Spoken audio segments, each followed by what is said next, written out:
দেখুন, আরুর লগ্ন কিভাবে নির্ণয় করতে হয় এর পূর্বেই আমি আপনাদের সঙ্গে আলোচনা করেছি। আরুর লগ্ন থেকে একজন ব্যক্তিত্বের গোপনীয়তা, তার ব্যক্তিত্বের মধ্যে কোনো ছলকপট আছে কিনা, এগুলি জানা যেতে পারে। যেমন ধরুন, রাজনৈতিক ব্যক্তিত্ব, তারা বলেন এক, করেন আরেক, তাদের মধ্যে একটা মুখোশ সর্বদাই দেখা যায়। এরকম ধরনের মানুষদের ক্ষেত্রে আরুর লগ্ন অত্যন্ত জরুরি হয়ে পড়ে। কিন্তু সাধারণভাবে বর্তমান সময়ে আরুর লগ্ন কিন্তু যে কোনো ব্যক্তির ব্যক্তিত্বকে তুলে ধরার জন্য, ব্যক্তিত্বকে সঠিকভাবে জানার জন্য, যে সে যেটা দেখাচ্ছে সেটাই কি সেই জাতক, সেটাই কি সেই জাতিকা, এমনটি জানার জন্য আরুর লগ্ন অবশ্যই আপনাদের বের করে সেটিকে অ্যানালিসিস করতে হবে।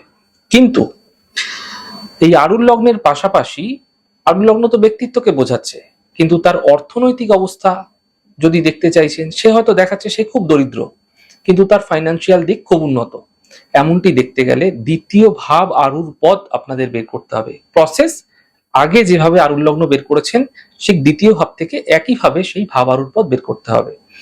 যদি তার ভাই বোন সম্পর্কে জানতে চাইছেন, তার প্রতিবেশী সম্পর্কে জানতে চাইছেন, তাহলে তৃতীয় ভাবের ভাব আরুর পদ বের করতে হবে।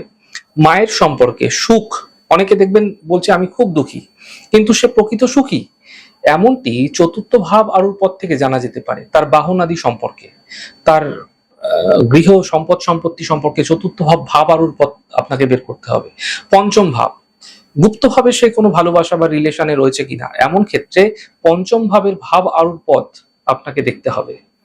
ষষ্ঠ ভাব থেকে তার কোনো গুপ্ত রোগ বা সে কোনো রোগকে লুকিয়ে রেখেছে কিনা, এরকমটি দেখার জন্য ষষ্ঠ ভাবের ভাব আরুর পদ বের করতে হবে।